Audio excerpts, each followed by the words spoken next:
श्रीपादराजं शरणं प्रपद्ये। आता आपण 5व्या अध्यायाला मागच्या भागात सुरुवात केलेली होती आणि 5व्या अध्यायामध्ये तिरुमलदास हे शंकर भट हे तिरुमलदासांच्या घरी पोचले होते आणि तिथे त्यांना श्रीपाद श्रीवल्लभांच्या जन्मच्या कथेविषयी सांगायला सुरुवात केली होती। तर आता हे तिरुमलदास पुढे शंकर भटांना म्हणतात, बाबा शंकर भट, त्या दिवशी वैश्यांना वेदोक्त उपनयन करण्याचा अधिकार आहे की नाही, असा मुख्य विषय चर्चेत होता। म्हणजे जी काही ब्राह्मणांची जी काही परिषद चालू होती आणि चर्चा होती त्याच्यात ते चालू होतं। ब्राह्मणांची परिषद जमली। बंगाल देशातील नवद्वीपाहून आशुतोष नावाने पंडित पादगया क्षेत्रास आले होते। तर बंगाल क्षेत्रातनं कोण आलं होतं? आशुतोष नावाचे पंडित आले होते। त्यांच्याकडे अत्यंत प्राचीन नाडी ग्रंथ होते। त्यांना देखील पंडित परिषदेत आमंत्रण होते। बापन्नाचार्यांनी सांगितले, नियमनिष्ठेने ब्राह्मण क्षत्रिय वैश्य समानच आहेत।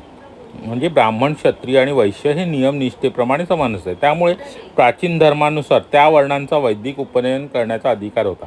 म्हणजे प्राचीन धर्मामध्ये ब्राह्मण क्षत्रिय आणि वैश्य यांना उपनयन करण्याचा अधिकार होता। इतरांना इच्छा असल्यास पौराणिक प्रथेनुसार उपनयन करता येते। ज्ञान मिळवण्यासाठी वर्ण लिंग अथवा वयाचा अडथळा असू शकत नाही। सिद्ध पुरुषांमध्ये वैश्य मुनीही होते ते आणि दत्तकृपेमुळे लाभाद नावाच्या वैश्य तपस्वी सिद्ध झाला। आता दत्तांच्या कृपेमुळे लाभाद नावाचे जे वैश्य मुनी होते ते सुद्धा सिद्ध झाले। लाभाद महर्षींची कृपा प्राप्त झाल्यास माणसाला त्याच्या सर्व परिश्रमाचे फळ मिळते। श्री बापन्नाचार्यांच्या निर्णयाला सर्वांनी मोठ्या उत्साहाने स्वागत केले। तथापि नरसावधानी नावाच्या पंडिताला तो निर्णय क्लेशकारक झाला। आग्रहीपणाने वादविवाद करण्यास तो पटाईत होता। तो बगलामुखी देवीचा भक्त होता। तर बघा इथे नरसावधानींचा उल्लेख आलेला आहे। नरसावधानी हेच आपल्या ह्या अध्यायाचा नरसावधानींचा वृत्तांत असा हा अध्यायाचं नाव आहे। तर आता इथे त्या नरसावधानींची खरी गोष्ट सुरू झालेली आहे। तर नरसावधानी कोण होते? नरसावधानी नावाच्या पंडिताला तो जो काही बापन्नाचार्यांनी इकडे वर निर्णय दिला की धर्मसंमत असे उपनयन करता येते, वैश्यांना क्षत्रियांना आणि ब्राह्मणांना करता येते। आता त्यावर त्यांना क्लेशकारक झाला आणि आग्रहीपणाने वादविवाद करण्यात तो पटाईत होता। आता नरसावधानींची माहिती देत, तो बगलामुखी देवीचा भक्त होता। दररोज देवीची आराधना करत असे। वादविवादास प्रारंभ करण्यापूर्वी तो मुखप्रक्षालन करत असे आणि बगलामुखी मंत्राचे पठण करीत असे। नंतर तो वादविवाद सुरू करत असते। त्यावेळी त्याला पराभूत करणे अवघड होते। तर नरसावधानींना कशी सवय होती त्याच्याबद्दल सांगितलं। बापन्नाचार्य धार्मिक वृत्तीचे असून त्यांना कोट्यावधी वेळा गायत्री मंत्राचे पुनरुच्चारण केले होते। वादविवादामध्ये ते दोघेही डोकेफोड होईपर्यंत अशा स्वरूपाच्या गती क्रमात स्वैरपणे आनंद लुटत। नरसावधानींनी मुखप्रक्षालन केले आणि मंत्राचे स्मरण केले। तर त्या दिवशी नरसावधानींनी मुखप्रक्षालन करून मंत्राचं स्मरण केलेलं आहे। अगदी लहान असल्यापासून श्रीपाद श्रीवल्लभांचे आपल्या माता महांशी फार जवळकीचे संबंध। मातामह म्हणजे कोण? तर बापन्नाचार्य यांच्याशी श्रीपाद श्रीवल्लभांचे खूप जवळचे नाते होते। त्यामुळे ब्राह्मण परिषदेच्या सभांना ते आजोबांच्या समवेत जात असत। त्या आकर्षक छोट्या मुलाला कोणीही अडवत नसे। त्या दिवशी श्रीपाद श्रीवल्लभ सभेतील उपस्थितीमुळे नरसावधानी अस्वस्थ झाले। तर त्या दिवशी श्रीपाद श्रीवल्लभ जे सभेत उपस्थित होते त्यामुळे नरसावधानी अस्वस्थ झाले। नरसावधानीने विचार केला की थोर विद्वानांच्या परिषदेस लहान मुलाचे उपस्थित राहणे चुकीचे आहे। चर्चेस सुरुवात करण्यापूर्वी बगलामुखी मंत्राचे उच्चारण केल्यानंतर त्यांनी श्रीपादांना तिथे का आले असा प्रश्न केला। त्यावर श्रीपाद उत्तरले, आजोबा, आमंत्रण असताना उपस्थित राहणे योग्य नाही। विहित सूत्रबद्ध पद्धतीने तुम्ही मला बोलावले, मी आलो। तुम्ही मला आता जा म्हटल्यास मी जाईन। आता सूत्रबद्ध पद्धतीने बोलावले असल्यामुळे मी आलो आणि तुम्ही जा म्हटलं तर मी जाईन असं श्रीपाद श्रीवल्लभ नरसावधानीने सांगतायत। त्यात काय? मी मुक्त आहे, मी मुलगा आहे। नरसावधानींनी मेघगर्जना केली। श्रीपादांनी निघून जावे। श्री राजशर्मा आपल्या पुत्रास दूर घेऊन गेले। चर्चेस सुरुवात करण्याची इच्छा असणारे नरसावधानी बोलू शकले नाही। तर नरसावधानीने श्रीपाद श्रीवल्लभांना त्यावेळेला निघून जाण्यास सांगितले आणि चर्चेत इच्छा असणार बोलू शकले नाहीत। खूप प्रयत्न करूनही त्यांच्या मुखातून एकही शब्द आला नाही. जेव्हा नरसावधानींनी त्यांना जाण्यास सांगितलं तेव्हा त्याच्यानंतर श्रीपाद श्रीवल्लभांना राज शर्मा तिकडनं घेऊन निघून गेले आणि परंतु नरसावधानींना काही बोलता आले नाही. न्याहाळणारा आशुतोष आनंदाने हसला. सभेमध्ये बापन्नाचार्यांच्या निर्णयाचे पालन करण्यात आले. वैश्यांना उपनयनाचा अधिकार देण्यात आला. या सभेमध्ये वैश्यांना उपनयनाचा अधिकार देण्यात आला होता. आशुतोषकडे उपलब्ध असलेल्या नाडीग्रंथाच्या संदर्भात निर्णय झाला. सांद्र सिंधू वेदांत दिलेल्या गणितातील समीकरणानुसार श्रीपाद श्रीवल्लभांची जन्ममेळ वजावयास हवी असे नाडी ग्रंथात सुचविले होते. गणेश चतुर्थीच्या प्रातःसमयी चित्रा नक्षत्रात सिंह लग्नी तुळ राशीत श्रीपादांचा जन्म झाला असे निश्चित करण्यात आले. आता श्रीपादांची जन्मवेळ आशुतोषच्या त्या नाडी ग्रंथाप्रमाणे निश्चित करण्यात आली. ती जन्मवेळ कोणती? तर गणेश चतुर्थीच्या प्रातःसमयी चित्रा नक्षत्रात सिंह लग्नी तुळ राशीत श्रीपादांचा जन्म झाला हे निश्चित करण्यात आलं. तर श्रीपादांचा जन्म कधी झालेले ते लक्षात ठेवा. गणेश चतुर्थीच्या दिवशी चित्रा नक्षत्रात सिंह लग्नी तुळ राशीत श्रीपादांचा जन्म झालेला आहे असं निश्चित करण्यात आले. श्रीपाद श्रीवल्लभ हे सुयोग्य नाव धारण केलेल्या श्रीपाद वल्लभांची पद्मकमले शुभचिन्हांनी युक्त होती व श्रीपाद हे दत्तात्रयांचे अवतार आहेत असा उल्लेख केलेला होता. पुढे असेही नोंदवलेले होते की त्यांची पत्रिका कोणालाही दिली जाऊ नये. काही कालावधीनंतर जैन धर्माच्या त्रिपुरा येथील अक्षय कुमार यांच्याद्वारे पिटिकापूर क्षेत्री दिव्य लीलेचा एक भाग म्हणून ती पोहोचेल असे सर्व दिव्य संकल्पाने घडेल. तर ते आता काय सांगितलं गेलेलं आहे तर श्रीपाद श्रीवल्लभांची पत्रिका ही कोणालाही दिली जाऊ नये आणि श्रीपाद श्रीवल्लभांची पद्मकमळ म्हणजे पाय हे शुभचिन्हांनी युक्त होते असंही इथे सांगितलेलं आहे. आणि श्रीपाद श्रीवल्लभ हा दत्तांचा अवतार आहे असंही हा सगळा उल्लेख श्रीपाद श्रीवल्लभांच्या त्या आशुतोषकडे असलेल्या नाडी ग्रंथामध्ये होता. आणि जैन धर्माच्या त्रिपुरा येथील अक्षय कुमार म्हणून जैन धर्माचे त्रिपुरा येथे असलेले त्यांच्याद्वारे पिटिकापूर क्षेत्री त्या श्रीपाद श्रीवल्लभांची जन्मपत्रिका ही लीलेद्वारे पोचणार आहे. आशुतोष श्रीपाद श्रीवल्लभांच्या घरी त्यांचे दर्शन घ्यावयास गेला. श्रीपाद श्रीवल्लभ म्हणाले, आज चित्रा नक्षत्र आहे. माझ्या जन्म नक्षत्राला कोणी आराधना केल्यास मला संतोष होते. तू शुद्ध भक्तीने आलास म्हणून मी तुला आशीर्वाद देत आहे. तुला जे हवंय ते माग.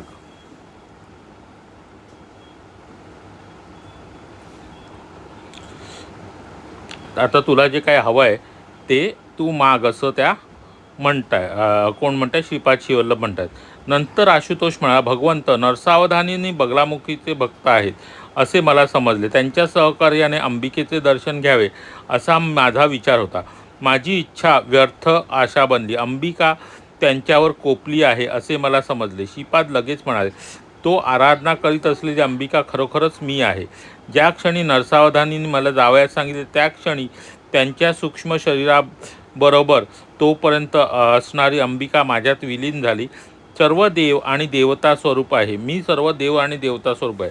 अंबिका दर्शनाचे भाग्य तुला लाभो असे सांगून आशुतोष समोर बगलामुखी म्हणून अवतीर्ण झाले. पूर्ण संतुष्ट होऊन आशुतोष शिलाकोनला म्हणजे पंचकोन नेल्लोर जिल्हा येथे रवाना झाला. श्रीपादांच्या सूचनेनुसार तो पेंचलकोन या येथील जंगलात कण्व महर्षींच्या तपोभूमीपाशी पोचला व कण्व ऋषींच्या वाजनेयी शाखेत त्याचा जन्म होईल असे श्रीपादांनी त्याला सांगितलं. आता आशुतोष तर काय झालं, आशुतोषची खरी इच्छा काय होती तर त्याला बगलामुखी देवीचं दर्शन घ्यायचं होतं. आणि ते नरसावधानी हे बगलामुखी देवीचे भक्त असल्यामुळे त्यांच्या साहाय्याने ते दर्शन घ्यावं असं कळलं. पण तेव्हा त्यांच्याजवळ गेलं तेव्हा त्यांना कळलं की बगलामुखी देवी ही त्यांना म्हणजे अंबिका माता ही त्यांना सोडून गेलेली आहे.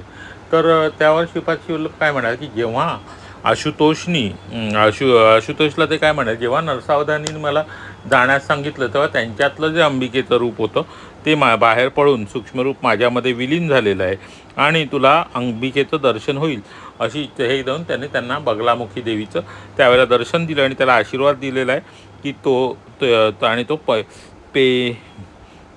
पेंचलकोन येथे तो निघून गेलेला आहे आणि तिथे कण्व ऋषींच्या वाजनेयी शाखेत त्याचा पुन्हा जन्म होणार आहे. पुन्हा अवतार घेतल्यावर त्याच्यावर अनुग्रह करतील. आता वाजनेयी शाखेत त्याचा जन्म होईल आणि पुन्हा अवतार घेतल्यावर त्याच्या नावावर ते अनुग्रह करतील आणि डोळ्यांचे पारणे फिटेल. सर्व असामान्य चमत्काराचा साक्षीदार असणाऱ्या त्या मुख्य शिष्यांपैकी तो एक असेल. आणि त्यांनी पुढे सांगितले की श्रीपादांनी त्याला त्वरित निघावयास सांगितलं. आता श्रीपादांनी त्यांना काय सांगितलं की मी जेव्हा पुन्हा जन्म घेईल त्यावेळेला तू माझ्या मुख्य शिष्यांपैकी एक असशील. म्हणजे जेव्हा पुन्हा अवतार घेतील श्रीपाद श्रीवल्लभ त्यावेळेला तो त्यांच्या मुख्य शिष्यांपैकी एक असेल. आता बघा कथा कशी मध्ये श्रीपाद श्रीवल्लभांचा जन्म कसा झाला तिथे आली होती. मग मध्येच परत त्या मध्ये गेली की नरसावधानींचा वृत्तांत सुरू झाला आणि परत आता श्रीपादांच्या जन्मसमयी दग्धोच्चार झालेले अद्भुत दृश्य. इतक्यात मी म्हणालो महाराज श्रीपादांच्या लीला विस्तारपूर्वक सांगून मला धन्य करा. आता शंकर भट तिरुमलदासांना काय म्हणतात की महाराज श्रीपादांच्या लीला विस्तारपूर्वक सांगून मला धन्य करा. ते हे शंकर भटा नरसावधानी बापन्नार यावर क्रोधित झाले व येनकेन प्रकारेण त्यांचा अपमान करण्याचे त्यांनी ठरवले. त्यांनी म्हणजे नरसावधानींनी बगलामुखी साधना विफल होण्याचे एकमेव कारण बापन्नार आहेत असा विचार त्याने केला. तांत्रिक प्रयोगाने बापन्नार याने त्यांची मंत्रसिद्धी निष्प्रभ केली असा कुप्रचार करण्यास त्यांनी सुरुवात केली. श्रीपाद प्रभूंच्या अवताराविषयी जे विवरण होते ते विचलित करीत होते. नाडी ग्रंथ हा मूलतः अविश्वसनीय आहे. बापन्नार यांनी मांसाहारी बंगाली ब्राह्मणास भोजन दिले, अनाचार घडला असा नरसावधानींनी वाद मांडला. कोणत्याही मनुष्य पूर्ण ब्रह्माचा अवतार कदापि होऊ शकत नाही. तर छोटा बालक श्रीपाद श्रीवल्लभ सर्वार्थयामी सर्वज्ञ आणि सर्वशक्तिमान असा दत्तप्रभूंचा कसा बरे अवतार होऊ शकेल. श्रीपाद प्रभूंनी अगदी लहान असताना केवळ प्रणवोच्चार, पाळण्यात असताना केलेला शास्त्र प्रसंग, वयास न शोभणारे प्रज्ञेचे प्रदर्शन हे सर्व एखाद्या मृत विद्वान ब्राह्मण श्रीपादांच्या शरीरात आश्रय घेऊन अनैसर्गिकपणे बोलतोय असा त्यांनी प्रचार केला. कुकुटेश्वराच्या मंदिरात असलेले स्वयंभू दत्त हेच खरे दत्तात्रय आहेत आणि हेच वर प्रदान करणारे आहेत. या बालकास दत्तस्वरूप मानणे चुकीचे. श्रीपाद श्रीवल्लभांच्या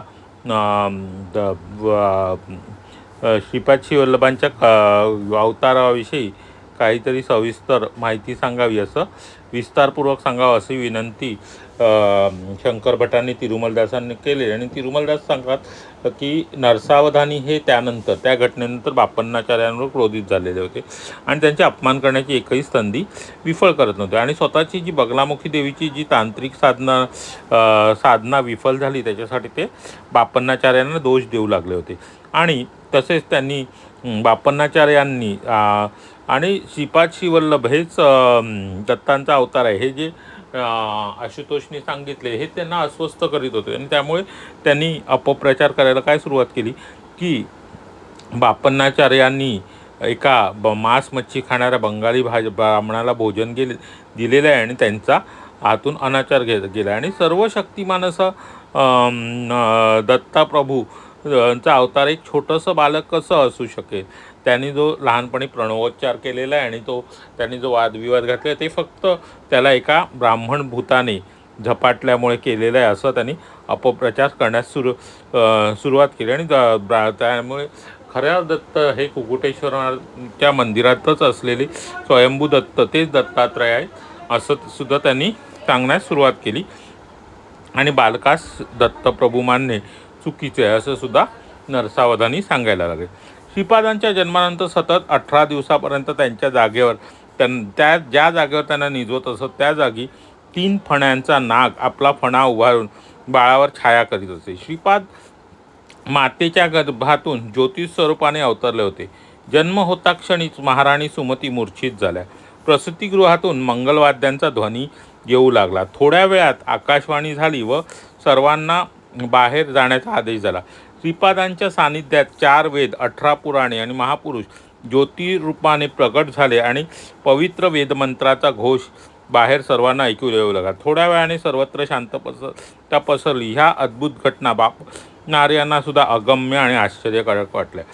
आता परत श्रीपाद श्रीवल्लभांचा जन्म झाला. तो कसा झाला तर श्रीपाद श्रीवल्लभांच्या जन्मानंतर 18 दिवसापर्यंत त्या जागेवर त्यांना निजवत. त्या ठिकाणी 3 फण्यांचा नाग असा नेहमी 3 फण्यांचा नाग नेहमी फणा उभारून बाळावर छाया करीत असते. श्रीपादांचा जन्म हा मातेच्या गर्भातून ज्योतिर्रूपाने अवतरले. तर श्रीपादांचा जन्म झाला त्या मातेच्या गर्भातून ते ज्योतिर्रूपाने अवतरले आणि जन्म होता क्षणीच काय झालं, सुमती माता या मूर्छित पडल्या आणि प्रसूतिगृहातून मंगलवाद्यांचा आवाज येऊ लागला. थोड्या वेळाने काय झालं, आकाशवाणी झाली आणि सगळ्यांना बाहेर जाण्यास सांगितले. त्यानंतर तेथे 4 वेद, 18 पुराणे, महापुरुष ज्योतिष रूपाने प्रगट झाले व पवित्र वेदमंत्रांचा असा घोष तिथे सुरू झाला. म्हणजे श्रीपादांचा जन्म झाला त्यावेळेला काय काय घटना घडल्या त्या आता इथे सांगितलेल्या आहे. आणि थोड्या वेळाने सर्वत्र शांतता पसरली आणि ह्या सगळ्या घटना बापन्नाचार्य आणि सुद्धा अगम्य आणि आश्चर्यकारक वाटल्या होत्या. आता ही झाली श्रीपादांचा जन्म कसा झाला. तर श्रीपाद आता 1 वर्षाचे झाले होते. तर बघा आता पुढची कथा आहे. श्रीपाद आता 1 वर्षाचे झाले होते. ते काही महिन्याचे असतानाच त्यांचे आजोबा बापन्नाऱ्यांबरोबर पंडित परिषदेत जात असत. काही महिन्यांचे बालक असताना श्रीचरण मुक्तपणे चालत, पवित्र ग्रंथांवर प्रवचन करत आणि अद्भुत चमत्कार करत.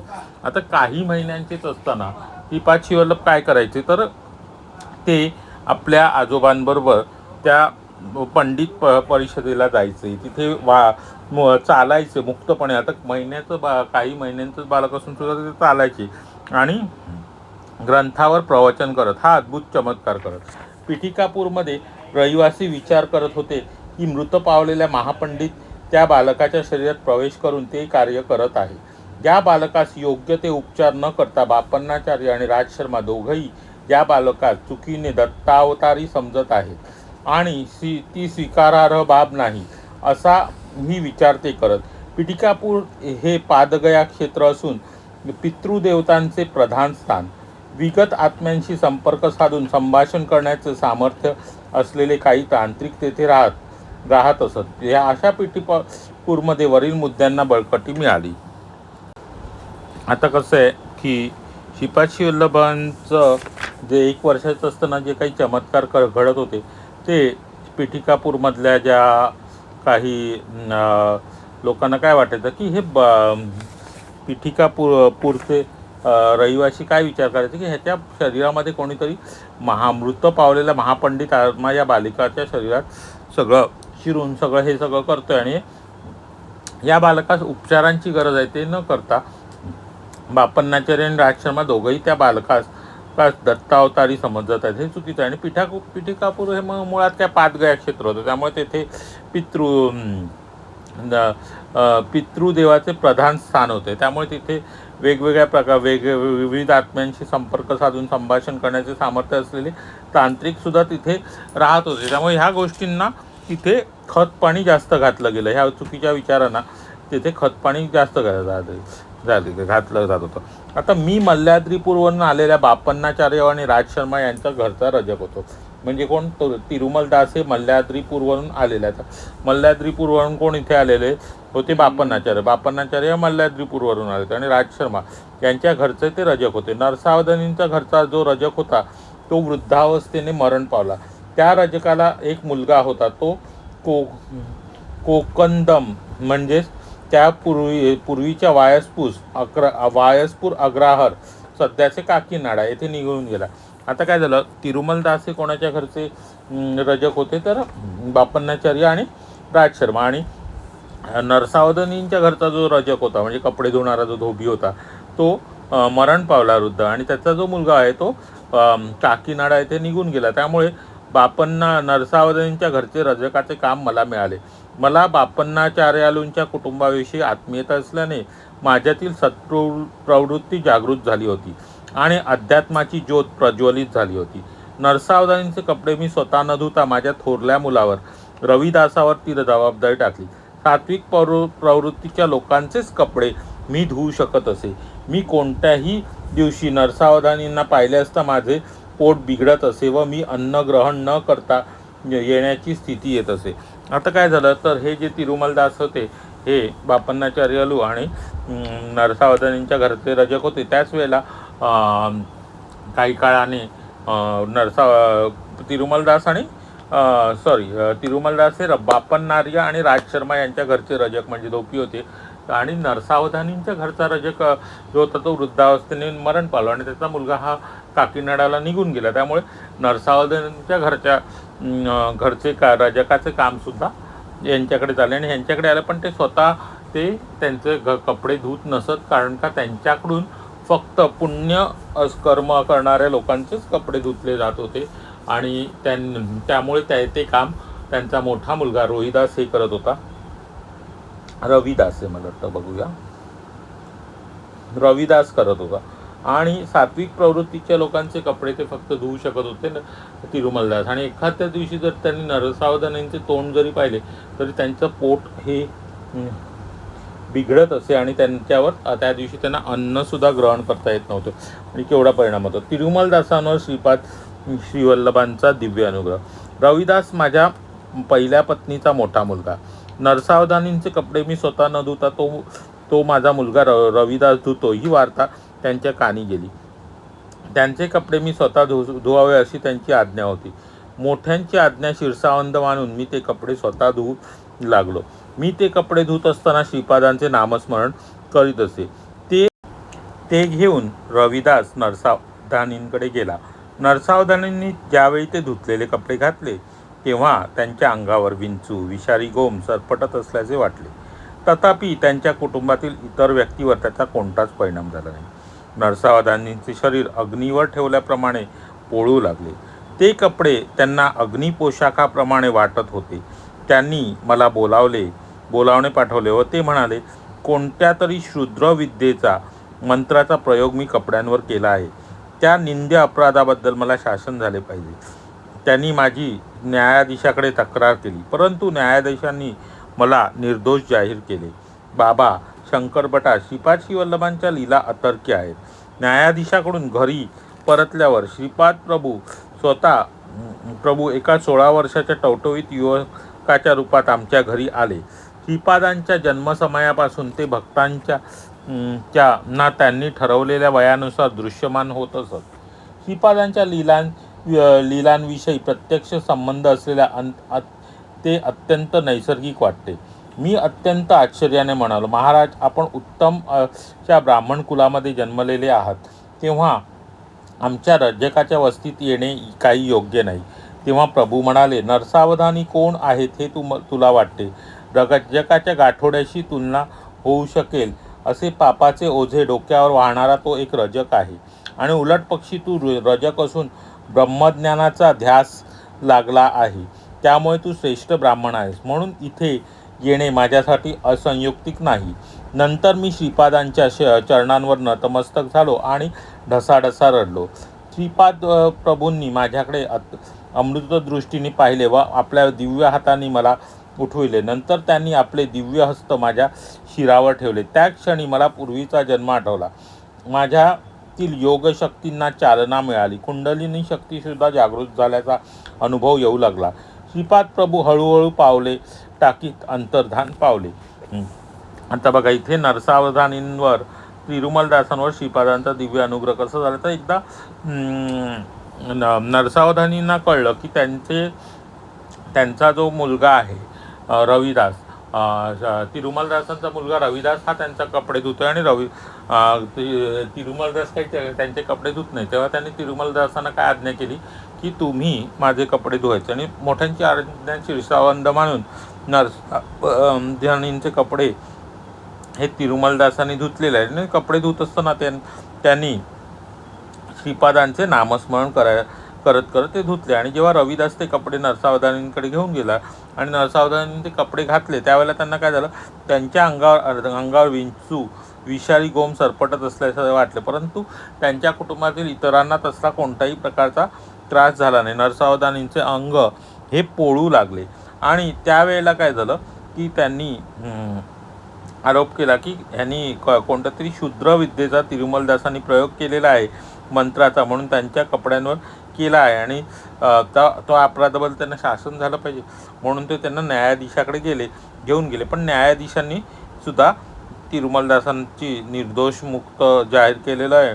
आणि ते जेव्हा न्यायाधीशाकडून घरी परतले तेव्हा श्रीपाद श्रीवल्लभ हे त्यांच्या घरी 16 वर्षाच्या बालकाच्या युवकाच्या रूपात आलेले आहे. आणि नरसावधानी तिरुमलदास इथे काय म्हणतात की जेव्हा ते तिरुमलदासांच्या घरी 16 वर्षाच्या बालकात आले की म्हणे तिरुमलदास दास दास सांगतायत शंकरपण ज्यांना श्रीपाद श्रीवल्लभांच्या लीला माहिती होत्या त्यांना एवढं माहिती होतं की श्रीपाद श्रीवल्लभ हे भक्तांनी ठरवलेल्या त्यांच्या इच्छेनुसार ते दृश्यमान व्हायचे. म्हणजे त्यांचं वय कधी 16 वर्षाच्या बालकाप्रमाणे असायचे, कधी लहान बालकाप्रमाणे असं, म्हणजे वयाला काही मर्यादा अशा नव्हत्या. तर त्या प्रकट रूपात प्रकट व्हायचे. आणि जेव्हा ते तिरुमलदासांच्या घरी आले तेव्हा ते म्हणे तुम्ही उच्च ब्राह्मण कुलातले आहेत आणि माझ्यासारख्या रजकाच्या घरी का आलात. त्यावेळेला ते त्याला काय म्हणतात की तू नरसावधानी हा जरी ब्राह्मण असला तरी तो त्याच्या पापाचं गाठोडं वाहणारा एक रजक आहे. आणि तू जरी रजक असलास तरी ब्रह्मज्ञानाचा ध्यास लागलेला असा तू एक ब्राह्मण आहेस म्हणून तुझ्या घरी येणे योग्य आहे. आणि असं म्हणून ते त्यांच्यावर कृपादृष्टी करतात, त्यांच्या मस्तकावर त्या हस्त ठेवतात. जेव्हा तिरुमलदास त्यांच्या चरणावर आपलं मस्तक ठेवतो तेव्हा ते त्यांना उठवतात आणि ढसाढसा रडू लागतात. त्यावेळेला अमृतदृष्टीने पाहून श्रीपाद श्रीवल्लभ त्यांच्यावर कृपा अनुग्रह करतात, त्यांच्या मस्तकावर हात ठेवतात आणि मग त्यांना त्यांच्या पूर्वीचे जन्म आठवतात. त्यांची कुंडलिनी ती जागृत होते. असं सगळं हे तिरुमलदासांबरोबर घडलेलं आहे. त्यांच्यावर कृपादृष्टी झालेली आता श्रीपाद श्रीवल्लभांची. आणि श्रीपाद श्रीवल्लभ त्याच वेळेला अदृश्य झालेले आहेत. नरसावधानींच्या घरी राजगिरा पिकवत असत. नरसावधानी त्यांच्या घरी राजगिरा पिकवत. त्यांच्या घराचा राजगिरा फारच चविष्ट होता, परंतु विनवणी केल्यावरही तो कोणाला भाजी देत नसत. कोणाकडून मोठ्या लाभाची अपेक्षा करत तेव्हाच राजगिरा देत. श्रीपाद प्रभूंनी आपल्या आईजवळ राजगिऱ्याची भाजी करून देण्याचा हट्ट केला. त्यांनी तिला नरसावधानींच्या घरातून भाजी आणावयास सांगितले, परंतु ती गोष्ट अशक्य वाटत होती. त्यावेळेला बापन्नाच्या म्हणाले, श्रीपादात उद्या सकाळी तू नरसावधानींना राजगिरा देण्याची विनंती कर. मी तुला नरसावधानींच्या घरी घेऊन जातो. परंतु जर त्यांनी भाजी देण्यास नकार दिला तर त्या गोष्टीसाठी हट्ट करू नको. श्रीपादांनी ते मान्य केले.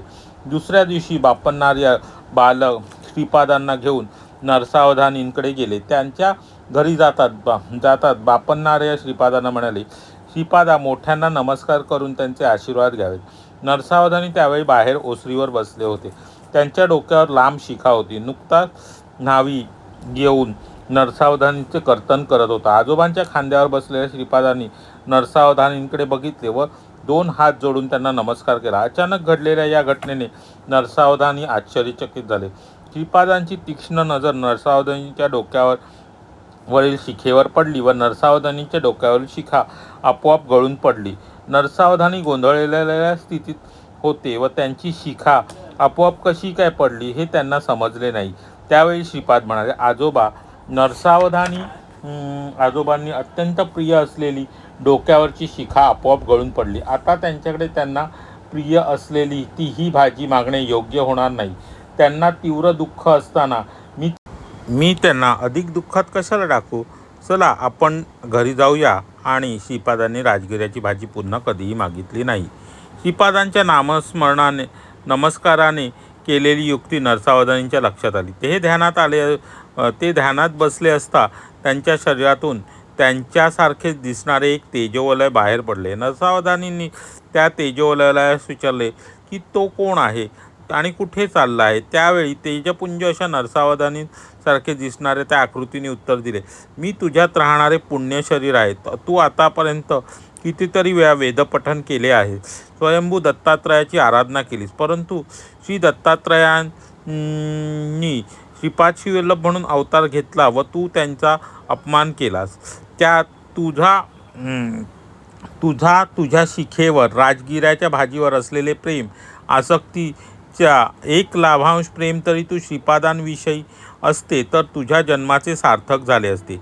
मोहाचा नाश म्हणजे मोक्ष, परंतु मोहपाशांनी स्वतःस बांधून घेऊन मोक्षाची एक दिव्य संधी घालवलीस. तू लवकरच दरिद्री होशील. दारिद्र्याचे हरण करण्यासाठी श्रीपाद प्रभूंनी तुझ्याकडे शाकदान मागितले होते, परंतु त्यांना तू ते दान दिले असतेस तर तुला कुठे गेलं ते आता येणारे दारिद्र्य आले नसते. एवढेच नाही तर उत्तम ऐश्वर प्राप्त झाले असते. तू स्वतः आपल्या हाताने ही संधी दवडलीस. श्रीपाद प्रभू करुणेचे सागर आहेत. या सध्याच्या अवतारामध्ये ते गुप्त होणार आहेत आणि दुसरा अवतार घेणार आहेत. त्यावेळी तू एक दरिद्री ब्राह्मणाच्या रूपात जन्म घेशील. त्या जन्मात सुद्धा तुझ्या घरी राजगिऱ्याची भाजी पिकवशील. त्यावेळी योग्य समय पाहून मी तुझ्या शरीरात प्रवेश करीन. त्यावेळी श्रीपाद प्रभू तुझ्या घरी भिक्षेसाठी येतील. तू प्रेमाने शिजवलेली वाढलेली राजगिऱ्याची भाजी ग्रहण करून तुला ऐश्वर प्रदान करतील. तथापि सध्या मात्र तुझे शरीर मी सोडून जात आहे. श्रीपाद प्रभूंनी केलेला नमस्कार तुला नव्हता, तर त्यांनी मला पुण्यशरीराला तुला सोडून त्यांच्या स्वरूपात विलीन होण्याची आज्ञा केली होती. श्रीपादांनी तुला नमस्कार केल्यामुळे तुझ्यामध्ये माझ्या रूपात असलेले पुण्य तू गमावलेस. तुझ्या केवळ पाप पुरुषच उरला आहे असे बोलून तो पुण्यपुरुष श्रीपादांमध्ये विलीन झाला. आता बघा कशी घटना आहे. श्रीपादांनी ते राजगिऱ्याच्या भाजीचं दान का मागितलं, तर ते राजगिऱ्यामुळे पुढे नरसावधानींना जे हे येणार होतं, दारिद्र्य होणार होतं, ते दारिद्र्य दूर करण्यासाठी त्यांनी श्रीपादांकडे श्रीपाद श्रीवल्लभांनी नरसावधानींकडे राजगिऱ्याचा भाजी मागायची. पण नरसावधानींना राजगिऱ्याविषयी आणि कशाविषयी, त्या राजगिऱ्याच्या विषयी आणि त्यांच्या शेंडीविषयी अतिशय मोह होता. ते मोहपाशात इतके अडकले होते की त्यांना मुक्तीची संधी आलेली होती आणि श्रीपाद श्रीवल्लभ त्यांच्यावर कृपा करणार होते. पण त्यांनी त्या गोष्टीकडे लक्ष दिले नाही, दुर्लक्ष केले. त्यामुळे त्यांना तो मोक्ष प्राप्त होणार नव्हता आणि त्यांना दारिद्र्य येणार होतं. आणि श्रीपादांनी जो नमस्कार केला होता तो त्यांच्या शरीरात जे पुण्य शरीर पुरुष होतं त्या पुरुषाला नमस्कार करा. आणि ते पुण्य शरीर त्यावेळेला त्यांचं शरीर नरसावधानींचं शरीर सोडून ते श्रीपादांच्या शरीरामध्ये विलीन झालं. आणि त्यामुळे त्याच्यानंतर नरसावधानींना दारिद्र्य येणार होतं. आणि जेव्हा नरसावधानी पुढच्या जन्मात ब्राह्मण म्हणून अवतार घेतील, त्यावेळेला ब्राह्मण म्हणून जन्मास घेतील त्यांच्या पुढच्या जन्मात, त्यावेळेला श्रीपाद श्रीवल्लभसुद्धा दुसरा अवतार घेतील. आणि त्यावेळेला ते नरसावधानींच्या घरी जाऊन राजगिऱ्याचे भोजन स्वीकारतील आणि त्यांचं दारिद्र्य दूर करतील. आणि त्याच वेळेस त्यांचं जे आता त्यांना सोडून चाललेलं जे पुण्य शरीर आहे ते पुन्हा त्यांच्या शरीरात प्रवेश करणार आहे असं इथे सांगितलेलं आहे. त्या समयानंतर पुढे नरसावधानींची प्रकृती क्षीण होत गेली. जेव्हा त्यांचं पुण्य शरीर आता सोडून गेलेलं आहे त्यावेळेला नरसावधानींची प्रकृती क्षीण होत गेली. लोक त्यांच्या शब्दावर ता अनादर करू लागले. त्यांच्या चेहऱ्यावर विलासणारे तेज लोप पावले. पिटिकापुरात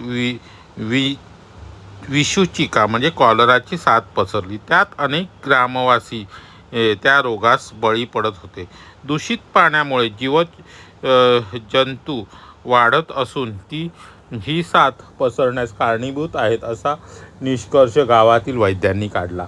भयभीत झालेल्या ग्रामवासियांनी महामारीच्या रोगावर शास्त्रात सांगितलेल्या रीतीने निर्मूलन पद्धती करावे आणि लोकांचे भले करावे अशी प्रार्थना बापन्नाचार्यांना केली. त्यांनी बापन्नाचार्यांना योग्य ती पावले त्वरित उचलण्याची विनंती केली. बापन्नाचार्यांनी आपल्या अंतर्दृष्टीने जाणले की ही महामारी जलदोषाने नसून वायुमंडळ प्रदूषित झाले आहे. वायुमंडळ प्रदूषित झाल्याने झाली आहे. वैद्यांनी त्यांचे खंडन करून बापन्नाचार्यांचा विचार वैद्यकशास्त्राच्या विरुद्ध असल्याचे स्वीकारार्ह नाही अशी भूमिका घेतली. ग्रामदेवतेला प्रसन्न करण्यासाठी अनेक प्रकारचे पूजा केल्या जात होत्या. तांत्रिक पशुबळीवर विश्वास ठेवत होते. त्यांचे असे म्हणणे होते की पशुबळी दिल्याने जीवशक्ती जबरदस्तीने बाहेर पडते. कोणाचं? बापन्नाचार्यांचं म्हणणं. मंत्रोपचाराने ती शक्ती बळी देण्यास व्यक्तीस वश होते. प्राणशक्ती वृद्धिंगत करण्यासाठी योगात अनेक क्रिया आणि सात्विक आराधना उपलब्ध असून ग्रामदेवतेला प्रसन्न करण्यासाठी त्या आराधनांचा अवलंब केला पाहिजे असे बापन्नाचार्यांनी नमूद केले. आता बघा काय झालं, पुढे नरसावधानांची प्रकृती ही खालावू लागली आणि त्याच वेळेला पिटिकापूरमध्ये कॉलराची साथ पसरली. कॉलराची साथ पसरल्यानंतर कॉलराची साथ ही पाणी दूषित झाल्यामुळे पसरली असं सांगण्यात आलं. पण लोकांनी बापन्नाचार्यांना सुद्धा विनंती केली की काहीतरी त्यांनी मार्ग काढावा आणि याच्यातनं कळलं. तेव्हा बापन्नाचार्यांनी काय सांगितलं की हे काही पाणी दूषित झाल्यामुळे नाही झालेले, साथ ही वायुमंडळ दूषित झाल्यामुळे झालेले आहे. आणि बापन्नाचार्यांनी सांगितले, पण तेव्हा त्याचे वैद्यक आणि ते त्या वैद्यांनी त्याचे खंडन केले. ते म्हणाले हे सगळं ह्याच्या विरुद्ध आहे, म्हणजे वैद्यकशास्त्राच्या विरुद्ध आहे असं म्हणाले. ते म्हणजे चुकीचं सांगत आहे असं म्हणाले. पण बापन्नाचार्यांनी त्यावेळेला काय सांगितलं, मंत्रोच्चार आणि शक्तीचे बळ दिल्यास व्यक्तीस वश होते. प्राणशक्तीस वृद्धिंगत करण्यासाठी त्यावेळेला योगक्रिया आणि सात्विक आराधना केली पाहिजे आणि ग्रामदेवताला प्रसन्न करण्यासाठी आराधना अवलंब केला पाहिजे असे बापन्नाचार्यांनी नमूद केले.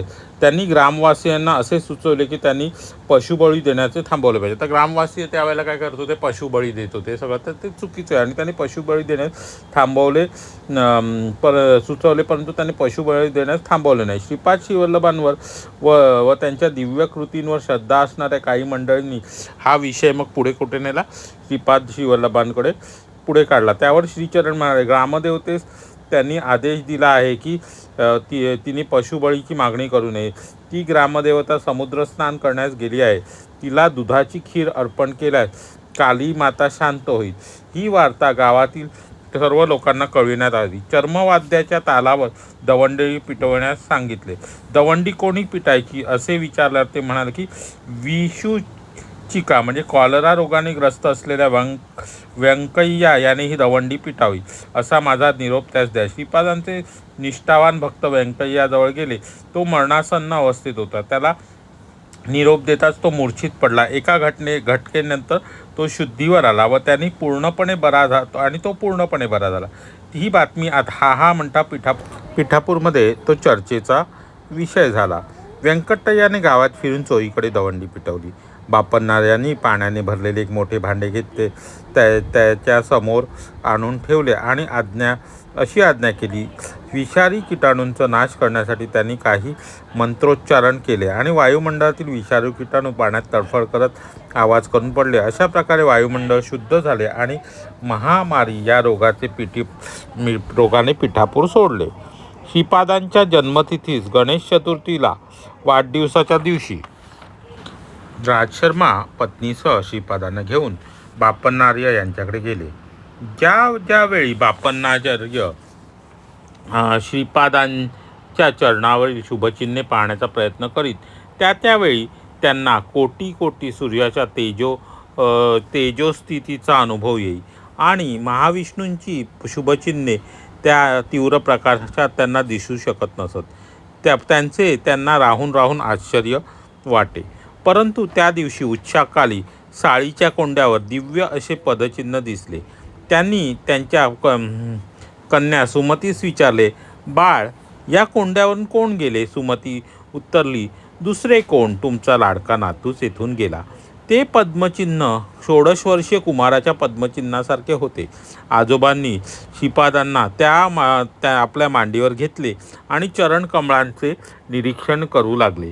त्यावेळी त्यांना पूर्वीसारखे दिव्य प्रकाश न दिसता मीच साक्षात दत्तात्रय अवतार आहे असे सूचित करणाऱ्या सुस्पष्ट अशा चिन्हांचे दर्शन झाले. त्या दिव्य श्रीचरणांचे बापन्नाचार्यांनी कौतुकाने चुंबन घेतले. हा बालक खरोखरच श्री दत्तात्रयाचा अवतार असल्याचा त्यांना दृढ निर्धार झाला. त्याचवेळी त्यांच्या मुखातून काही शब्द आपोआप बाहेर उच्चारले गेले. त्याचा निर्दोष छंदाची वा व्याकरणाची अचूकतेची गरज नव्हती. श्रीपादांची शांतपणे आपल्या आजोबांच्या डोळ्यातून पाझरलेले अश्रू पुसले. श्रीपाद म्हणाले, आजोबा, तुम्ही सौरमंडळातून शक्तिपात करून ती शक्ती शैल्यास्थित मल्लिकार्जुन शिवलिंगात स्थापित केली होती. त्याचवेळी सूर्यमंडळातील ती शक्ती गोकर्ण महाबळेश्वरी पादगयास्थित असलेल्या स्वयंभू दत्तात्रयाच्या ठाईसुद्धा आकर्षित झाली. गोकर्ण महाबळेश्वर क्षेत्रास अधिक शक्ती संपन्न करण्याचा माझा संकल्प होता. महाबळेश्वरमधील लोकांवरील अनिष्ट स्पंदनांना परमेश्वराच्या आत्मलिंगात लय करून ते जे माझे आश्रित आहेत त्यांच्यामध्ये शुभ स्पंदनांचे प्रसारण व्हावे हा माझा संकल्प आहे. अशा प्रकारे केवळ दर्शनाने श्री शैल्य मल्लिकार्जुन लिंगाला अधिक शक्तिपूर्ण बनविण्याचा माझा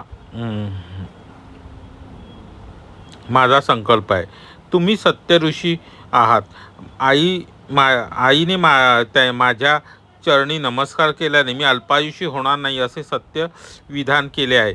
आपल्या दोघांचेही म्हणणे खोटे होऊ नये म्हणून मी केवळ 16 वर्षापर्यंत तुमच्या घरी राहण्याचे ठरवले आहे. संसार बंधातून मुक्तीची इच्छा असणाऱ्या मुमुक्षूंना मला अनुग्रह द्यायचा आहे. मी चिरंजीव असावे असा तुमचा संकल्प आहे, तो सुद्धा मी पूर्तीस नेईन. श्रीपादशी वल्लभ हे भव्य दिव्य स्वरूप गुप्त करेन.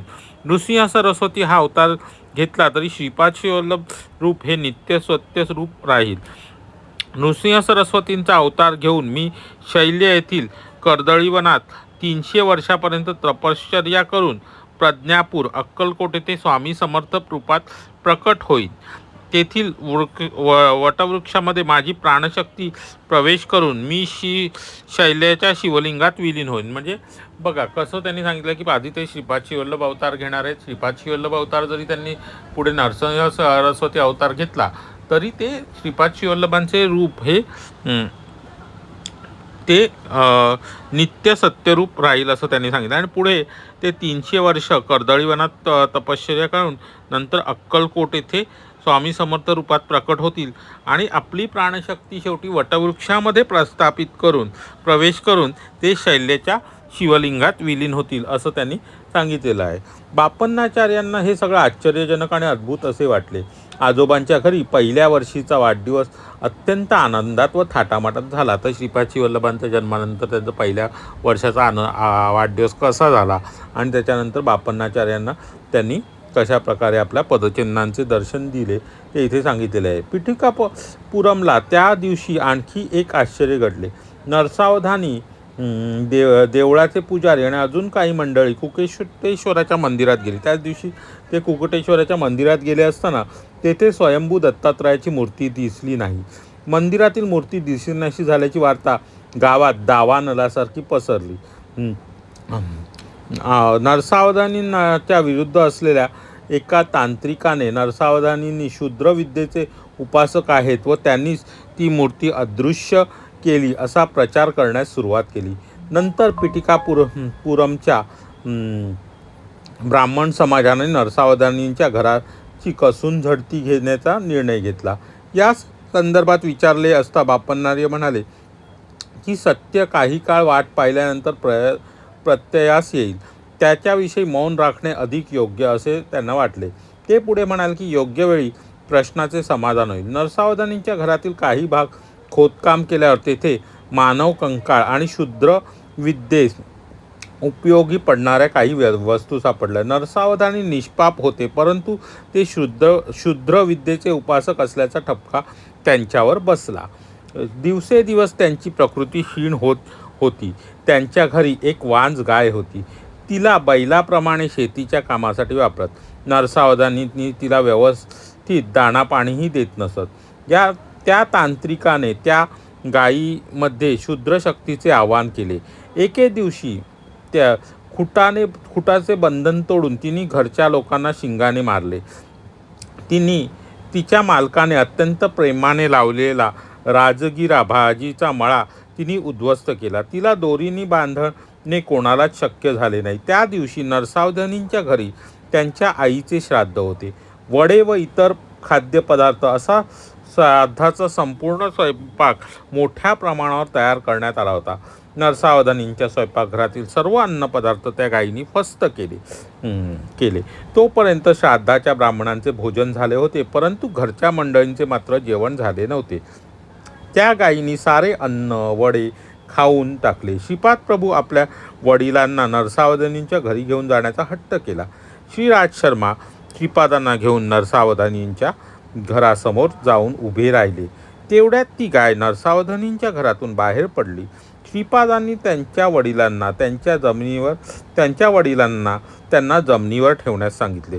तिने अंगणात उभ्या असलेल्या तिन्ही अंगणात उभे असलेल्या श्रीपादांना 3 प्रदक्षिणा घातल्यानंतर त्यांच्या चरणी नतमस्तक झाली व त्या अवस्थेत गतप्राण झाली. आता बघा घटना कशी, ज्या वेळेला श्रीपाद वल्लभांचा एक पहिला वाढदिवस अगदी थाटामाटाने साजरा केला गेला, त्याच्यानंतर त्याच काळात काय झालं की नरसावधानी आणि काही लोक कुकुटेश्वराच्या मंदिरात गेलेले असताना पिठिकापुरातील स्वयंभू दत्ताची मूर्ती दिसेनाशी झाली आणि तेव्हा मांत्रिकाने तिथे त्यांच्या विरोधात असलेल्या एका मांत्रिकाने काय अपप्रचार केला की नरसावधानींना न काळी विद्या येते किंवा त्यांना जी तांत्रिक शूद्र विद्येचे उपासक आहेत त्यामुळे ते असे झाले असं त्यांनी केलं. आणि मग ब्राह्मणांनी सुद्धा त्यावर विश्वास ठेवला, त्यांच्या विरुद्ध अपप्रचार केला. आणि मग नरसावधानींच्या घराची कसून तपासणी केली गेली तेव्हा शूद्र विद्येसाठी लागणारे काही कंकाळ व जे काही असतं आपलं काय ठेवलं शूद्र विद्येसाठी कपाळ, मानव कपाळ आणि काही वस्तू तिथे त्यांच्या घरात खोदकामात सापडल्या.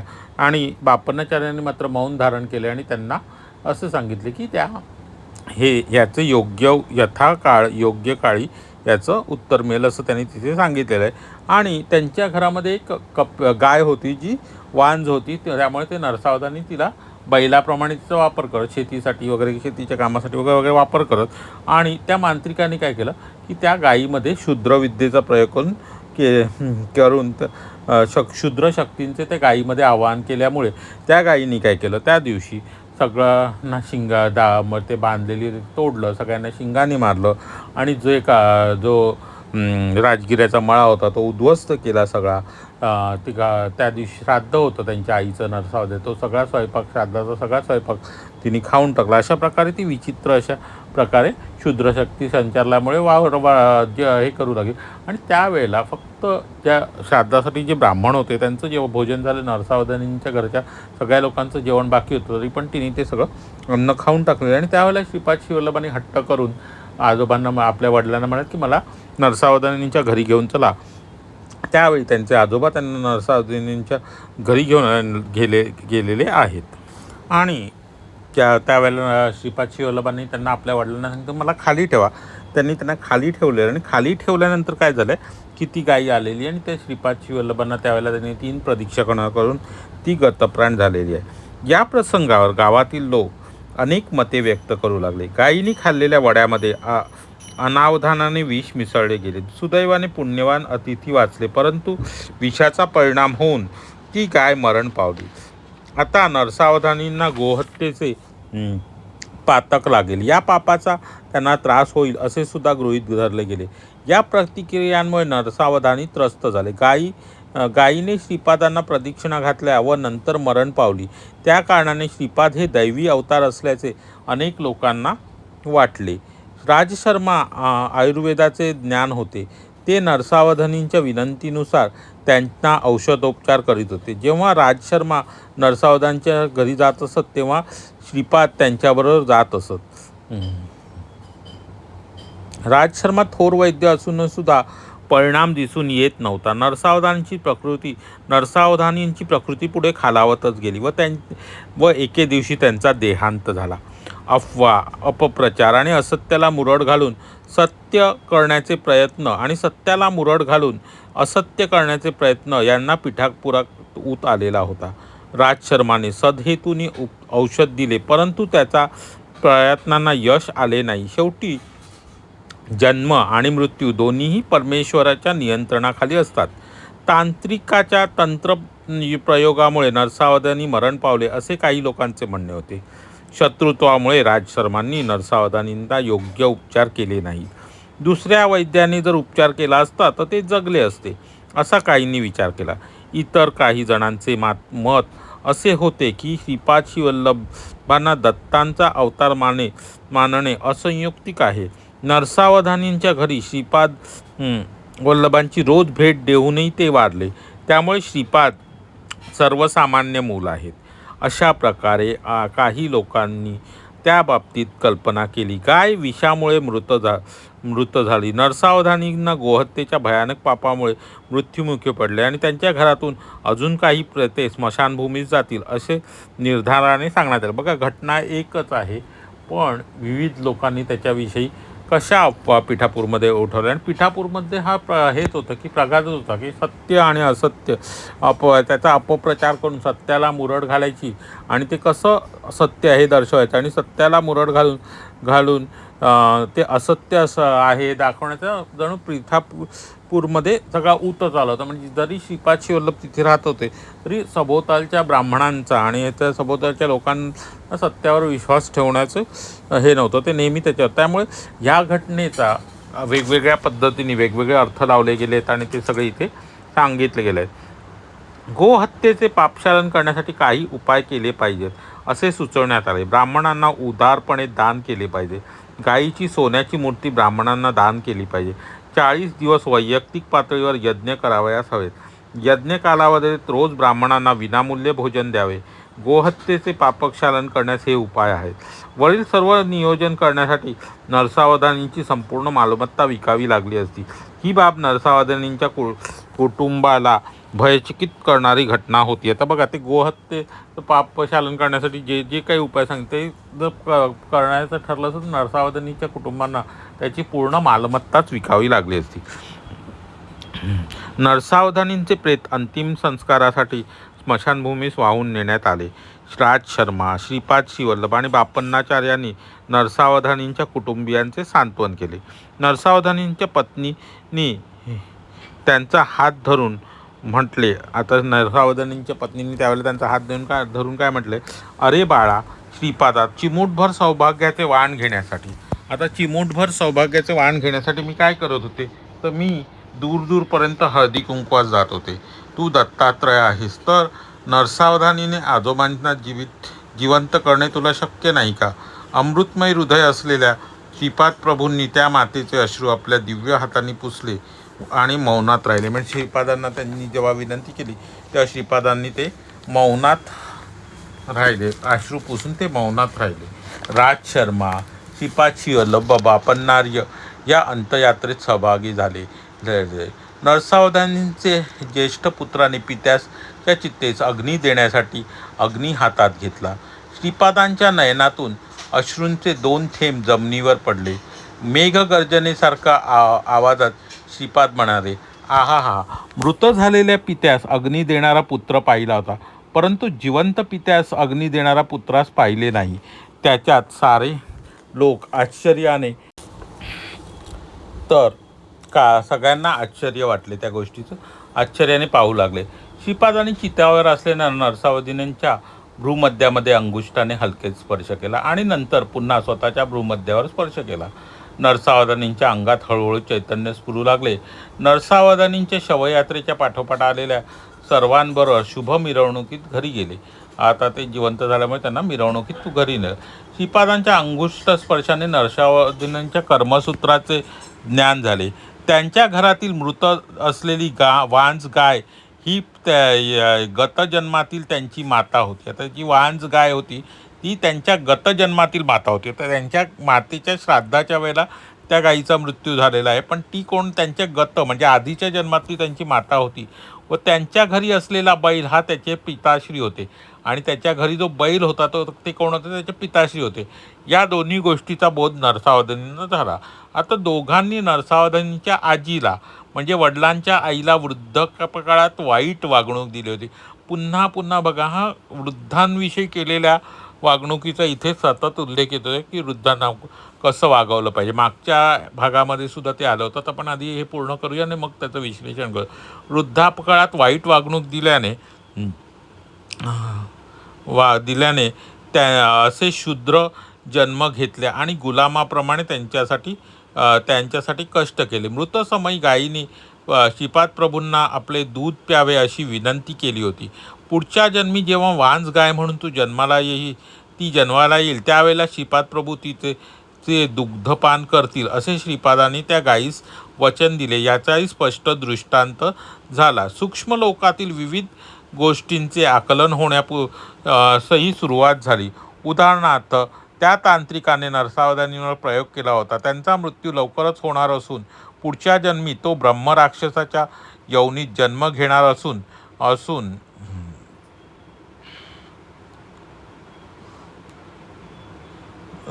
घेणार असून त्याच्यावर यतिरूपात असलेल्या श्रीपादांचा अनुग्रह होईल असे त्यांना स्पष्ट दिसले. त्यांना स्वतःच्या पुढील जन्माची माहितीसुद्धा कळली. पुढील जन्मात यतिरूपाने श्रीपाद प्रभू त्यांना उदंड धनसंपदा देऊन त्या कृपा करतील व त्यांच्याकडून राजगिऱ्याची भाजीची भिक्षा स्वीकारून राजगिऱ्याचं पीक काढून टाकून ते सोन्याच्या नाण्यांची भरलेली घागर देणार आहेत असे भविष्य स्पष्टपणे दिसले. श्रीपाद श्रीवल्लभांच्या लीला ह्या अभूतपूर्व आणि अतुलनीय आहेत. श्रीपादांनी नरसावधानी आणि त्याच्या पत्नीस केलेला परोपकारी उपदेश व अनुग्रह कशा प्रकारे झाला हे मी तुला उद्या सांगेन. आता आपण त्यांचे स्मरण करीत भजनात रंगून जाऊया. ज्या ठिकाणी त्यांचे दिव्य नामस्मरण होते त्या ठिकाणी श्रीपाद प्रभू सूक्ष्मरूपाने संचरण करत असतात हे अक्षर सत्य आहे. तिरुमला सारख्या थोर भक्तांच्या सत्संगामुळे मी आनंदाने पुलकित झालो. श्रीपादराजम शरणम प्रपद्ये. श्रीपादांचा जय जयकार असे करण्यात आलेला आहे की नरसावधानींना आता त्यांच्या पुढील जन्माचा सुद्धा इथे बोध झालेला आहे. नरसावधानींच्या घरी जी गाय होती ती त्यांच्या पूर्वजन्मातली माता होती आणि जो बैल होता तो पिता होता. आणि त्या दोघांनी त्यांच्या आईचे म्हणजे नरसावधानींच्या वडिलांच्या आईचे वृद्धावस्थेत चांगली वागणूक दिली नव्हती म्हणून त्यांना या रूपात जन्म घेऊन पुन्हा कष्ट करावे लागले होते असं सांगितलं. म्हणजे आपण आपल्या मातापित्यांना नाही सांभाळलं तर काय होतं ते इथे वारंवार सांगितलेलं आहे. तसेच राजगिऱ्याचे नरसावधानींचा पुढील जन्मसुद्धा ब्राह्मण म्हणून येणार आहे आणि त्यावेळेला त्या पुढील जन्मामध्ये श्रीपाद श्रीवल्लभ पुढील अवतारामध्ये त्यांच्याकडून राजगिऱ्याची भाजी त्यावेळेला घेऊन त्यांना त्यांच्या कर्जातनं गरिबीतून बाहेर काढतील आणि त्यांना सोन्यांचं भरलेली घागर देणार आहेत असे सांगितलेलं आहे. आणि ज्या तांत्रिकाने त्यांना त्यांच्यावर जो प्रयोग केला होता आणि त्याच्यामुळे नरसावधानींचा त्या मांत्रिकाचा सुद्धा आता लवकरच मृत्यू होणार असून तो पुढील जन्मी ब्रह्मराक्षस म्हणून योनीत जन्म घेणार आहे आणि त्यावेळेला यतिरूपात श्रीपाद श्रीवल्लभ त्याच्यावर अनुग्रह करणार आहेत असं सुद्धा सांगितलं आहे. म्हणजे ह्या सगळ्या अध्यायांमध्ये नरसावधानींच्या अध्यायामध्ये पुढील ह्याच्यामध्ये काय काय घडणार आहे त्या सगळ्या घटनांचा सुद्धा इथे उल्लेख आलेला आहे. श्रीपादांच्या लीला ह्या अद्भुत आहेत. आणि आता पुढच्या भागामध्ये आता आपला हा 6वा अध्याय इथे पूर्ण झाला आणि 7व्या अध्यायामध्ये श्रीपाद श्रीवल्लभांनी नरसावधानी आणि त्यांच्या पत्नीवर कशी कृपा केली ते सगळं आता तिरुमलदास शंकर भटांना सांगणार आहेत आणि तो त्या ह्याच्यामध्ये येणार आहे अध्यायामध्ये ते येणार आहे. तर ते आपण उद्याच्या भागात आपण पाहणार आहोत आणि त्यांनीही आपण उद्या पाहूया असं सांगितलं. त्यामुळे आपण पण ते उद्याच्याच भागात पाहूया. तर आज प्रश्न काय विचारू बरं तुम्हाला? कोणता प्रश्न विचारू? इतकी कथा सांगितली ती कथा लक्षात आली का? कारण का कथेमध्ये बरंचसं इथून तिथे तिथून इथे असं सगळं हे होतं. तर एकदम सोपा प्रश्न विचारतो. नरसावधानी हे कोणत्या देवीची उपासना करीत असत?